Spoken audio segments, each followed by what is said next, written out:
Most of us have heard of the term choice paralysis. And if you haven't, well, basically, it's the state of being overwhelmed by too many options and having difficulty making a decision. And for photographers, choice paralysis is especially relevant when it comes to the topic of gear. So if you struggle with this like I do, then this video is for you.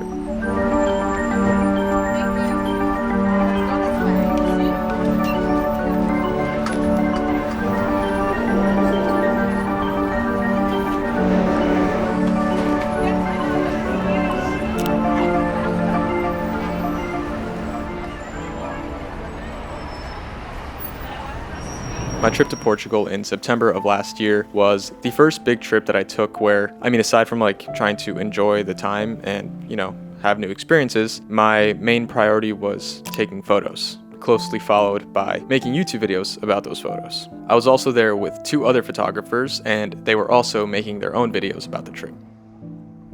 Now, why am I bringing this up? So every day we were about to leave the Airbnb to go out and shoot, I found myself constantly holding us up because I was still in my room trying to decide what lenses or what cameras I was going to bring out with me that day. And it was on this trip where I became very aware and a little bit self-conscious of this consistent problem that I deal with, and it's the paralysis of choice when it comes to gear. On that trip, I had my A7 IV with a 28 to 70mm lens, my 35, my 50, and 85. I also had my Ricoh GR3X, my QL17 for film, the Osmo Action 4, and the Pocket 3. So between photo and video, I had a lot of decisions to make, and I struggled to do so. So I've been thinking about this more recently because at the end of April, I'm going on a 1-month trip to Japan, and I'm obviously extremely excited, and I already started planning out my gear. So I want to avoid that decision-making process that I dealt with in Portugal as much as I can. This issue is also more amplified while I'm traveling,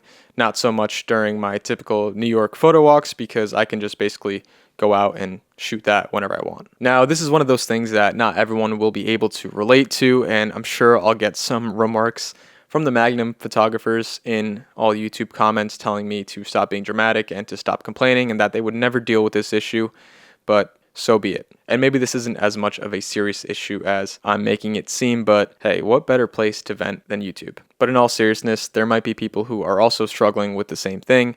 And yeah, I just want to talk about my experience and how I plan to fix things going forward. So in order to work out these issues, we have to get to the root of them. One of the reasons for my gear choice paralysis, and probably the biggest one, is that I have FOMO. I like to have options when I go out and shoot, and I don't want to be missing certain moments or photos, especially when I'm in a new city or country that I know I likely won't be revisiting for a long time. Because of this, I tend to bring out more gear with me than I actually use out of fear that I won't have the perfect gear for every situation. And this becomes a problem because I don't know what I want to focus on when I go out to shoot. Thoughts start to creep in, such as, should I bring a zoom lens with me in case I want to shoot some video? Or, do I need a faster lens in case I end up staying out later into the night? Or even, do I need a digital camera backup when I don't feel like shooting film anymore? Now, there could be deeper underlying issues for why I have FOMO so much, but I'm not a psychologist, so I'm not going to speculate on that. But I think this feeling of needing to make the most out of every day that I'm out shooting is obviously one of those reasons why I have so much difficulty deciding on gear.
Alright, brought the 50 with me out today. It's the only thing I have. Feels good to just have one camera, one lens, and not have to worry. So I'm gonna shoot around with this and see how it goes.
Social media is great when it comes to finding inspiration from other people's work, engaging with other photographers, and sharing your own work. And in my case, I've always enjoyed and I'm really inspired by different styles of street photography to the point where I wanted to try each of them to some extent. Now, branching out and trying different street photography styles was and still is very crucial to growth, and it helped me achieve the certain style that I currently have. But at the same time, all those different photography styles have influenced me to buy certain gear. For example, the 28mm focal length is really popular among some of the greats like Alex Webb, Gary Winogrand, and Trent Park, which they use this focal length to kind of include as many elements and shapes and subjects into their image. And I knew that 28 was just a bit too wide for me personally, but back in November, I ended up buying a 28mm pancake lens just to give that focal length a shot. The thing is, I think I only used it about 2 or 3 times since I bought it. Now, for the most part, it just sits on my shelf, but there are a lot of times where I'll bring it with me in my sling bag when I'm out shooting because it is super small, but at the end of the day, it still never gets any use because I can't seem to take my 35 or my 50 off my camera. Therefore, being inspired by the work that I've seen on social media and through photo books has influenced me to buy a piece of gear that I just can't commit to. Now, granted, it was really cheap, so it didn't really make a big dent in my wallet, but because I spent money on it, I feel like I owe it to myself to commit to it more, but I haven't. So therefore, I don't know if I like the focal length or not, and because it's small, I continue to bring it out with me in the off chance that I want to use it. Does that make sense? All that to say, social media can lead you to suffering from gas. When you constantly scroll through social media and you just keep seeing new gear and people testing it out and hyping it up, and camera brands are dropping new cameras and lenses left and right, it might make you feel like you need it because everyone else is getting it, when in reality, you really don't. Now, honestly, I can't really say that I fall into this trap too much because I just can't afford to keep buying every new piece of gear that gets announced, but I know a lot of photographers suffer from this, and that can make the decision of, choosing what gear to use that much harder. When I decided to start YouTube at the end of last year, it naturally forced me to do more filming, obviously. In turn, I had to carve out days in my schedule that were strictly dedicated to filming for video, or I even had to sacrifice some of my photography days in order to get enough B-roll for a video that I was making. Therefore, I needed to bring out gear that was ideal for filming. And in my case, it's the A7 IV, as well as sometimes the Action 4 and Pocket 3. However, I typically only go out to the city about twice per week, and when I do, I always want to squeeze in some kind of photography on those filming focused days as well, so I end up bringing along certain lenses or my film camera so I could shift to photos once I was done filming. And because I use a 7-liter sling bag, I only have so much room for all this gear I want to use, and it becomes a game of, okay, what can I fit in here that I'll actually use? So it seems like the only logical answer here is to quit YouTube. In the beginning, I told myself that I wouldn't let YouTube take away from the actual photography, but I'd be lying if I said that it hasn't to some extent. But one thing that helps with the process of making YouTube videos is using Epidemic Sound. And lucky for me, they're the sponsor of today's video. Epidemic Sound is a leading platform that helps me soundtrack my videos without the worry of being hit with a copyright claim. With a huge library of restriction-free songs and sound effects, you can take the ideas you have in your head and translate them into something that you can share with the world. Sound design is extremely important in filmmaking, and Epidemic Sound allows me to piece together my videos with songs from different genres and moods. I strive to find songs that fit well with their respective visual counterparts based on things like subject matter and pacing, and the Find Similar feature provides me with more options of that same mood or feeling. Epidemic Sound's new Voices feature allows you to easily craft the perfect voiceover for your content with voices from professional voice artists. Powered by AI, Voices lets you fine-tune the pacing and language, giving you full creative control. For example, this video is sponsored by Epidemic Sound. This video is sponsored by Epidemic Sound. Dieses Video wird von Epidemic Sound gesponsert. The feature is available online as well as within the Adobe Premiere Pro and DaVinci Resolve plugins. It's also included in your subscription for both trial and commercial/enterprise plan users, with a set of credits provided each month. Voices is currently in beta, but it is available for testing, and I'm excited to see how I can integrate this feature more in future videos. So if you're looking for sounds to bring your videos to life, then click the link in the description to get started. Alright, so now that I've identified the reasons, here are the ways that I plan to change them moving forward.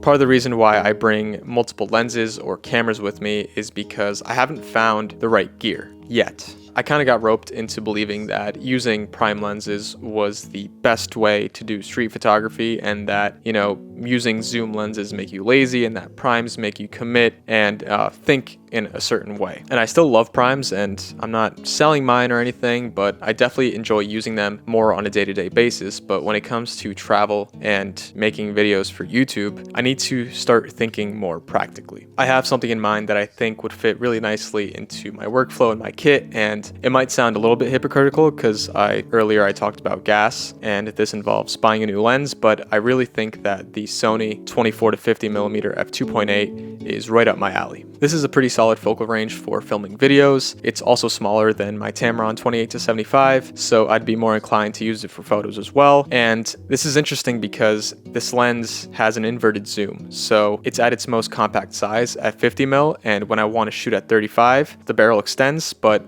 the extension is really minimal, so it keeps its compact size. I'm also aware of the fact that different countries and cities around the world call for different focal lengths. When I visit a country or city for the first time, I'm usually pretty overwhelmed by everything going on around me, and I want to take photos of everything. So I think getting a zoom lens, one that I will actually enjoy using for both photo and video, just makes sense. I went to B&H recently just to kind of see it and hold it in my hand, and I really liked its size. And from all the reviews that I've seen, people have been praising this lens, and yeah, I think I'm gonna buy it either at the beginning of my Japan trip or just before I go, depending if I could potentially save some money due to the exchange rate. I think this lens will allow me to feel more comfortable leaving the 35 and 50 at home because it's basically a combination of the two. And if I want to shoot at night, then I will just have to bring a faster lens with me, but I'll cross that bridge when I get there. When I was in Portugal, I ended up shooting like 50% of the photos that I took on that trip on a zoom lens, and I just think it's a smart investment moving forward. Hi, just quickly wanted to mention one thing that I forgot to talk about in the video, and obviously I talked about, buying a new lens in this video, but I don't want you to think that you should go and do the same thing. Buying new gear is not exactly a solution. The only reason I said it in the video is because this is a brand new lens that, I didn't have the option of buying, 6 months ago or whatever. Actually, I don't even know when it came out. But yeah, I know that this lens will most likely really suit my photography. And, when it comes to being, influenced by social media and things, be very cautious of what people are telling you to buy because, whatever works for them may not work for you. So it's really important to kind of be cautious of what you put your money towards and, consider renting gear instead to give it a shot. But just wanted to hop on and say that, you don't need to go buy a new lens like I am, which I haven't even done yet, but anyways, back to the video. Obviously, gear can distract anyone from what truly matters, which is making good photos or videos. I want to be able to feel more confident that I can make work that I'm proud of, regardless of the gear that I have with me. If I start to think that I missed a certain moment or shot because I didn't have the right gear for it, then maybe that photo wasn't meant to be and there's a better one waiting. sounds corny, but it might be valid. If you made it through to the end of the video, then thank you so much for listening to me vent. That was probably a lot, and I hope that most of that made sense. Also, a big thanks to Epidemic Sound for sponsoring today's video. You can go check them out at the first link in the description. See you in the next one.